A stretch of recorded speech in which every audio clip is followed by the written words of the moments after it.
डेढ़ फुटिया। कहते हैं हर शहर में कुछ ऐसी कहानियां होती है जो सच भी होती है और झूठ भी, लेकिन डेढ़ फुटिया जो सिर्फ कहानी नहीं है। कुछ लोग उसे जिन्न का बच्चा कहते हैं, तो कुछ कहते हैं वो अधूरी आत्मा है, और कुछ लोग जो उसे देख चुके हैं या तो जिंदा नहीं बचे या फिर कभी पहले जैसा नहीं रहा। मध्य प्रदेश के एक छोटे से कस्बे नरसिंहपुर रोड के पास की कॉलोनी में अचानक अजीब घटनाएं शुरू हुई। लोग रात में गायब हो गए। सीसीटीवी में सिर्फ एक छोटा सा काला साया दिखता, और हर केस में एक चीज कॉमन थी। मरने वाले ने मरने से पहले पीछे एक बार मुड़कर जरूर देखा था। राघव, एक क्राइम जर्नलिस्ट, इस केस की तह तक जाने आया। उसे ऐसी कहानियों में दिलचस्पी थी, लेकिन वो अंधविश्वासी नहीं था। ऐसे ही एक रात जब किसी की मौत हुई, अगली सुबह वो थाने पहुंच गया और उसने पुलिस से पूछा, सर, ये तीसरी मौत है, कोई क्लू? नहीं, किसी ने मारने वाले को नहीं देखा। वो कोई पैटर्न? हाँ, मरने से पहले 2 लोगों ने कहा उन्हें किसी बच्चे की आवाज आई थी। ये सीसीटीवी फुटेज देखो। इंस्पेक्टर के कहने पर राघव ने एक सीसीटीवी फुटेज देखा। रात के करीब 2:17 पर एक आदमी सड़क पर चल रहा था। अचानक वो रुकता है और पीछे देखता है और डर के मारे भागने लगता है। तभी कोई पीछे से उसके कंधे पर झपटता है और कैमरा ब्लैंक हो जाता है। राघव हैरानी से दोबारा उस वीडियो को देख ही रहा था कि एक बूढ़ी औरत वहां आई और इंस्पेक्टर से बोली, तुम जिस चीज को ढूंढ रहे हो वो इंसान नहीं है, वो जिन्न का बच्चा है, अधूरा अधमरा।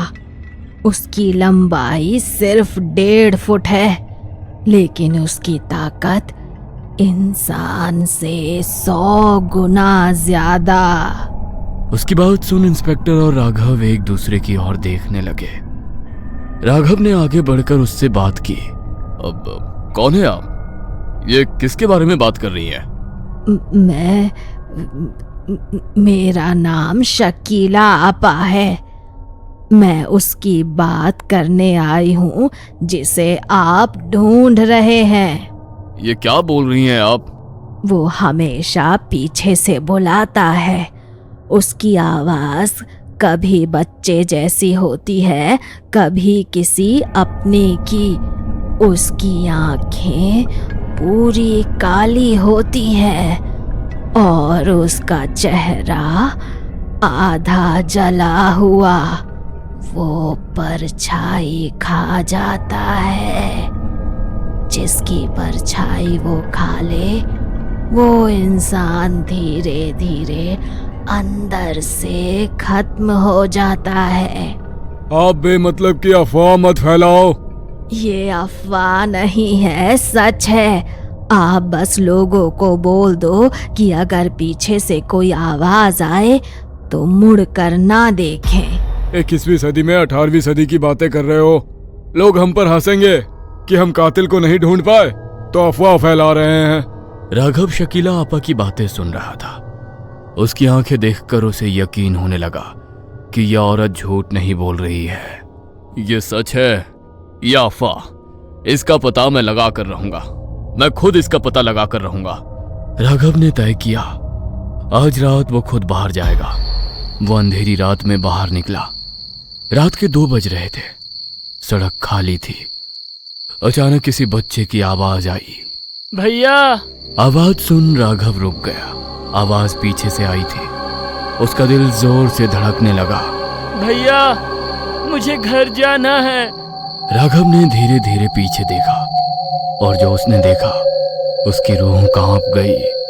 वहां एक छोटा सा बच्चा खड़ा था, लेकिन उसका शरीर टेढ़ा मेढ़ा था। हाथ लंबे, पैर उल्टे, चेहरा आधा जला हुआ और आंखें पूरी काली, बिना पुतली के। वो धीरे से मुस्कुराया और फिर अचानक वो जमीन से उछला और सीधा राघव के सीने पर आ गिरा। अचानक झटके से राघव जमीन पर गिर पड़ा। उसे लगा जैसे उसकी सांस रुक रही है। वो चीज उसकी छाया को पकड़ने की कोशिश कर रही थी।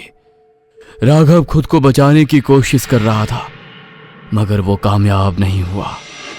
अंधेरे में उसकी चीख गूंजने लगी। तभी राघव को शकीला आपा की बात याद आई कि लोहे से वो डरता है। उसने जेब से चाबी निकाली और उस पर वार किया। जैसे ही राघव ने उस पर वार किया, वो चीख कर पीछे हट गया और फिर गायब हो गया। मगर साथ ही गायब हो गई राघव की परछाई। यह देख राघव को डर लगने लगा, क्योंकि शकीला आपा ने बताया था कि जिस इंसान की परछाई को वो खा ले, वो धीरे धीरे खत्म हो जाता है। राघव तुरंत शकीला आपा के पास पहुंचा और उन्हें सारी बात बताई। ये तो बहुत बुरा हुआ, अब तुम्हें कोई नहीं बचा सकता। मेरे साथ चाहे कुछ भी हो जाए, मगर अब मुझे उसे खत्म करना है। मुझे उसके बारे में सारी बात बताओ, और आपको उसके बारे में सब कैसे पता ये बताओ। बूढ़ी शकीला आपा ने जब राघव को सारी बात बताई तो उसको उनकी बातों पर यकीन ही नहीं हुआ। यहाँ एक रसूखदार व्यक्ति के कहने पर तांत्रिक ने इसे बुलाया है, ताकि लोग डरकर उस कॉलोनी को खाली कर दें और करोड़ों की जमीन बिल्डर को कोड़ियों के भाव में मिल जाए। और आज राघव को निशाना बनाना भी प्लान का ही हिस्सा था, ताकि न्यूज़पेपर के जरिए लोगों तक ये बात जल्दी से पहुंच जाए। आपको ये सब कैसे पता? मरने वाले में सबसे पहला इंसान मेरा पति था। उसकी परछाई गायब थी। तब मौलवी जी ने सारी बात पता की और वो पुलिस को कुछ बता पाती, ताकि वो लोगों की मदद कर पाए।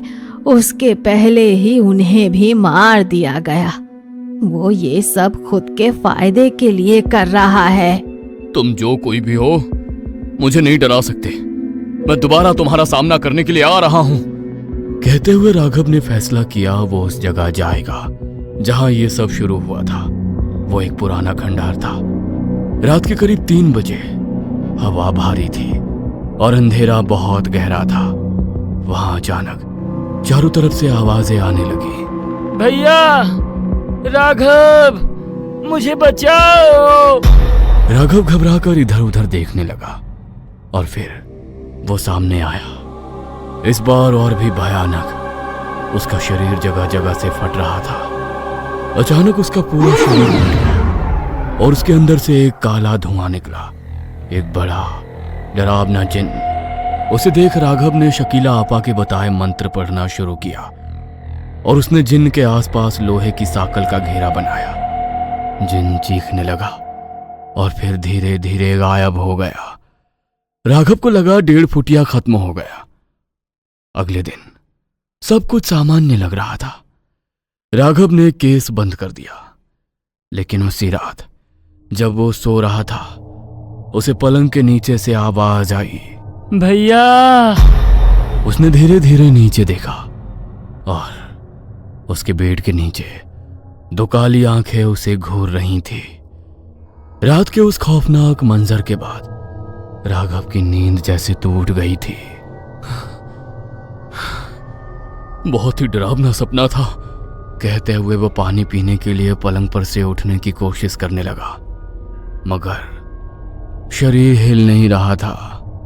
उसने महसूस किया कोई उसके सीने पर बैठा है, भारी, ठंडा और जिंदा। धीरे धीरे उसकी आंखें नीचे गईं और वहां वही काली आंखों वाला 1.5 फुटिया वो मुस्कुरा रहा था।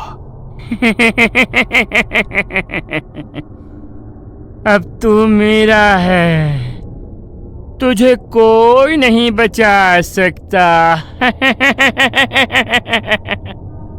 राघव चीखना चाहता था, लेकिन आवाज उसके गले से बाहर नहीं आई। मगर जब वो सुबह उठा तो सब कुछ नॉर्मल था, लेकिन उसकी परछाई अब उसकी नहीं थी। राघव ने ऑफिस के लिए तैयार होते वक्त खुद को आईने में देखा। सब ठीक था, लेकिन जैसे ही उसने आवाज सुन पीछे देखा, उसकी परछाई उसके साथ नहीं हिल रही थी। वो अलग खड़ी थी और उसे घूर रही थी। अचानक परछाई ने मुस्कुराई और धीरे से फुसफुसाई। वो आ चुका है। राघव पीछे मुड़ा मगर वहां कोई नहीं था। अब राघव जहां भी जाता उसे वही आवाज सुनाई देती। भैया। ऑफिस में, सड़क पर, यहां तक कि फोन कॉल में भी। एक दिन उसने कॉल उठाया तो दूसरी तरफ से सिर्फ सांसों की आवाज आ रही थी। ये सांसें उसे अपने कंधे पर महसूस हो रही थी। तो उसने पीछे देखा तो वहां 1.5 फुटिया खड़ा था। राघव ने तुरंत फोन फेंक दिया मगर अचानक फिर वो गायब हो गया। राघव ने सोचा ये सब उसका वहम है, लेकिन उसी दिन उसे खबर मिली जिस आदमी को उसने सीसीटीवी में देखा था कि जो कि मर चुका था वो वापस आ गया है। लेकिन वो इंसान नहीं था। उसकी आंखें खाली थीं, बेजान चेहरा और उसकी परछाई गायब थी।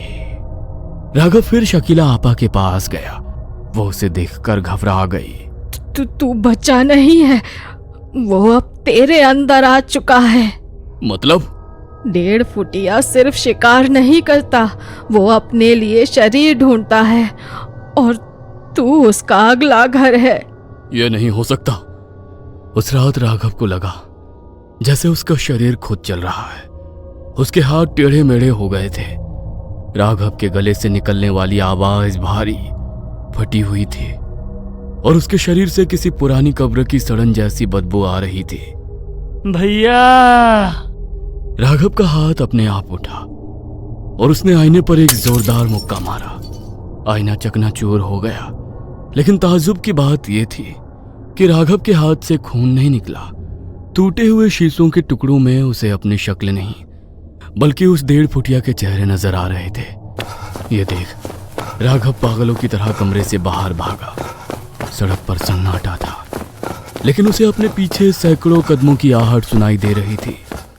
उसने एक स्ट्रीट लाइट के नीचे रुककर अपनी परछाई देखी। वो परछाई अब जमीन पर लेटी नहीं थी बल्कि दीवार पर एक 3 साल के बच्चे की तरह सीधी खड़ी थी। परछाई ने अपना हाथ उठाया और राघव का गला घोटने का इशारा किया।